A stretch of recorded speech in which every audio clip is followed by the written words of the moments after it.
सज्जनों, क्या भारत हिंदू राष्ट्र बना तो दलितों के ये 4 अधिकार छीन लिए जाएंगे? आज मैं इसी विषय पर संक्षिप्त रूप में अपने विचार व्यक्त करूंगा। डॉक्टर पुष्पेंद्र बहुजन एक बहुजन समाज के अप्रसिद्ध वक्ता हैं, बहुत प्रसिद्ध नहीं हैं और उनको बहुत ज़्यादा यूट्यूब पर अथवा फेसबुक पर प्रसिद्धि अभी प्राप्त नहीं हुई है, परंतु उनके कुछ कुछ जहरीले भाषण आप यूट्यूब पर सीधे जाकर सुन सकते हैं।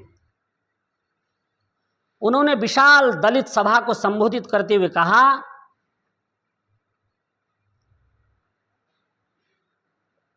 कि भारत को हिंदू राष्ट्र होने से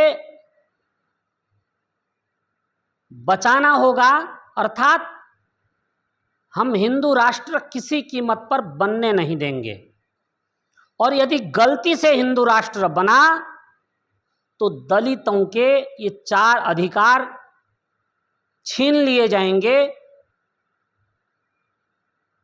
वे 4 अधिकार हैं शिक्षा, संपत्ति, सामाजिक बैठकें और सुंदर स्त्रियां। आप सीधी सीधी भाषा में ये समझ लीजिए कि यदि इस देश को हिंदुओं की भावनाओं को ध्यान में रखते हुए यदि हिंदू राष्ट्र घोषित कर दिया गया तो ये 4 अधिकार छीन लिए जाएंगे। इसलिए सारे दलित, ओबीसी और मुस्लिम एक हो जाएं, कम्युनिस्ट एक हो जाएं, ईसाई एक हो जाएं और खालिस्तानी एक हो जाएं और राष्ट्र विरोधी ताकतें एक हो जाएं और इस देश को हिंदू राष्ट्र बनाने से रोके सब मिलकर।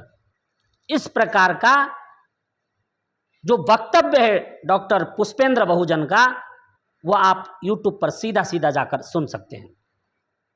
तो सबसे पहले मैं डॉक्टर पुष्पेंद्र बहुजन जी के इस वक्तव्य की निंदा करता हूं, क्योंकि वे अपने एससी एसटी समाज को अंधेरे गर्त में डाल रहे हैं, भ्रमित कर रहे हैं और एक गलत जानकारी, गलत इतिहास तोड़ मरोड़ कर उन तक पहुंचा रहे हैं। और उन्होंने अपने भाषण में लगभग उनका घंटा 1.5 घंटे का लंबा भाषण था, उस पर उन्होंने बहुत सारी बातें कही हैं जो संक्षिप्त समय में तो यहाँ पर मैं उस चीज़ को बता भी नहीं सकता, क्योंकि मेरा संक्षिप्त समय है जिसमें मुझे अपनी बात पूरी कहनी है। वे कहानी सुना रहे थे कि दलितों का कैसे शोषण हुआ। वो कहानी इस प्रकार है कि राजा बृहद्रथ मौर्य के साम्राज्य में छल कपट से पुष्यमित्र नाम का ब्राह्मण घुसा और बृहद्रथ मौर्य को प्रभावित करके वो विशाल मौर्य साम्राज्य का सेनापति बन गया और कालांतर में उसने राजा बृहद्रथ मौर्य की हत्या की और सेना की मदद से अपने आप को उसने राजा घोषित कर दिया और इस कारण उसने दलितों के साथ अत्याचार किया। अब हम दलित जो है इन तथाकथित हिंदुओं के साथ किसी कीमत पर नहीं जाएंगे। यदि हम साथ देंगे तो मुसलमानों का साथ देंगे और दूसरे लोगों का साथ देंगे, परंतु हम जो देश की जो वर्तमान सरकार है भाजपा सरकार, उसका हम साथ नहीं देंगे, क्योंकि जो भाजपा सरकार है वो इस देश को हिंदू राष्ट्र बना देगी। इस प्रकार उन्होंने बहुत लंबी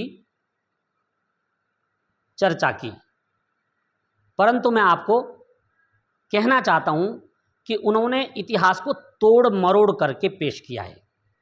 सच क्या है कि यह सच है कि राजा बृहद्रथ मौर्य के शासनकाल में पुष्यमित्र नाम का एक ब्राह्मण अपनी योग्यता से, ध्यान दीजिएगा, अपनी योग्यता से, अपनी शूरवीरता से राजा बृहद्रथ मौर्य के अति निकट पहुंचा और उनके दिलों में उसने राज किया।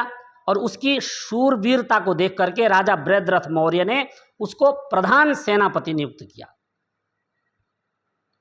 और जब पुष्यमित्र शुंग प्रधान सेनापति बन गया तो उसने देखा कि जो राजा है उसका झुकाव बौद्ध धर्म के प्रति अधिक है, सनातन धर्म का विरोध कर रहा है, और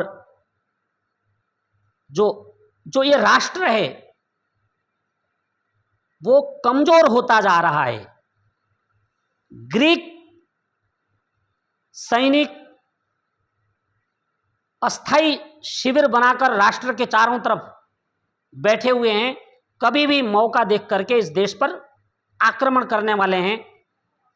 और कुछ बौद्ध मठों में छिपे हुए हैं इस देश को कब्जा करने के लिए। गुप्त सूचना पाकर राजा बृहद्रथ मौर्य को प्रधान सेनापति पुष्यमित्र ने सारी जानकारी दी कि हे राजा साहब, हमारे राष्ट्र में इस प्रकार के जो विरोधी तत्व हैं वो अपना सिर उठा रहे हैं और बाहर से कुछ अस्थाई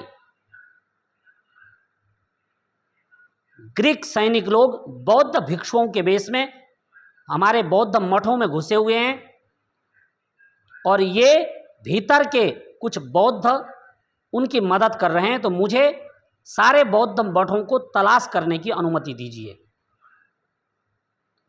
इस पर राजा बृहद्रथ मौर्य किसी कीमत पर तैयार नहीं हुआ, और भीतर की जो स्थिति थी वो अधिक बिगड़ती गई और ग्रीक सैनिक इस देश को कब्जा करने के लिए आगे बढ़ रहे थे। ऐसी स्थिति में जब राजा ने अपना झुकाव उन अराजक तत्वों के साथ किया तो उस स्थिति को देख करके इस राष्ट्र को बचाने के लिए पुष्यमित्र शुंग ने राजा बृहद्रथ मौर्य की हत्या की और उसको मार करके सभी की सहायता से सेना ने भी मदद की और खुद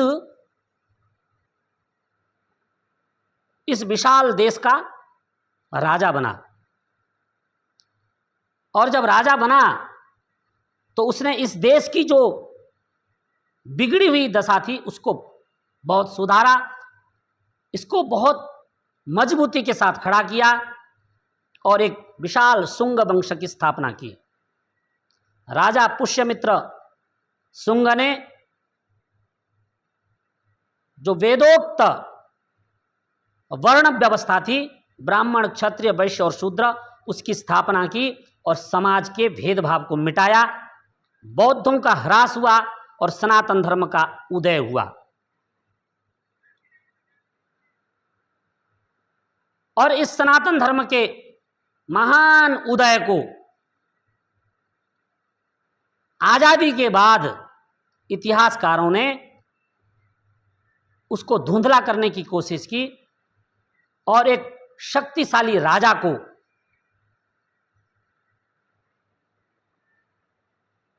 निकृष्ट दिखाने के लिए उसे कहा जाता है कि उसने अपने राजा की हत्या की। परंतु मैं कहना चाहता हूं कि राजनीति में हमेशा बहुत सारे ऐसे उदाहरण आपको मिल जाएंगे जिन सेनापतियों ने अपने राजाओं की हत्या की और वहां पर उन्होंने शासन व्यवस्था अपने हाथ में ली। और ऐसे बहुत सारे अतीत में भी और वर्तमान में भी आप देख सकते हैं। ये राजनीति में जो राजनीतिज्ञ लोग हैं ये करते हैं, अपने विरोधियों को ठिकाने लगाते हैं। परंतु इन कम्युनिस्टों ने इसको ऐसे तोड़ मरोड़ करके पेश किया है जैसे लगता है कि राजा पुष्यमित्र दलितों के विरोधी थे। परंतु मैं आपको कहना चाहता हूं कि राजा पुष्यमित्र दलितों के विरोधी नहीं थे और न दलित राजा समझ करके उन्होंने उसकी हत्या की थी, क्योंकि उस समय जो मौर्य वंश था वो दलित में नहीं गिना जाता था।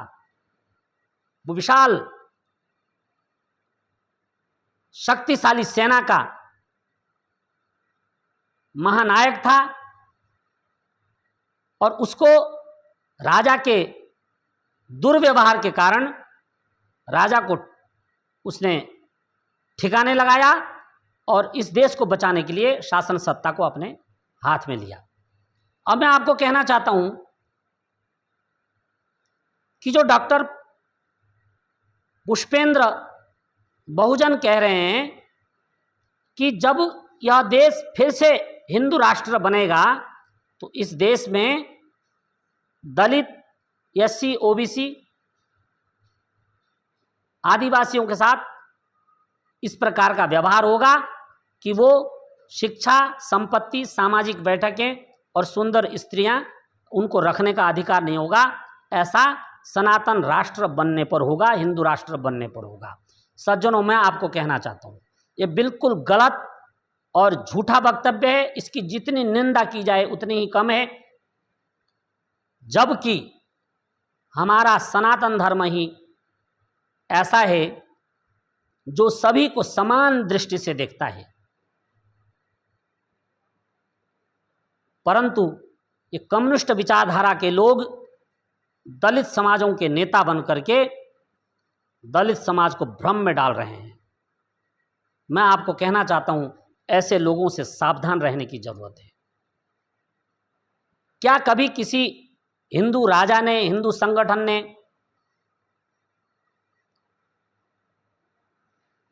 शिक्षा, संपत्ति, सामाजिक बैठकें और सुंदर स्त्रियां रखने का कहीं विरोध किया है? ऐसा कहीं भी किसी भी इतिहास में अथवा पुस्तकों में प्राप्त नहीं होता है। हमारे सारे गीता, रामायण, महाभारत, सारे जो धर्म ग्रंथ हैं वो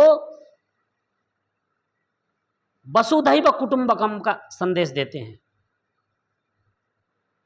और पूरे पृथ्वी के मानवों के साथ समान व्यवहार का संदेश देते हैं। ऐसे में ये कहना कि हिंदू राष्ट्र बनेगा तो आपके साथ ये अन्याय होगा, इसलिए आप हिंदू राष्ट्र बनने मत दो, ये बिल्कुल ही घटिया, नीचता और मूर्खता पूर्ण बयान है डॉक्टर पुष्पेंद्र बहुजन का। मैं इसकी घोर निंदा करता हूं और आपको सावधान करता हूं कि आप ऐसे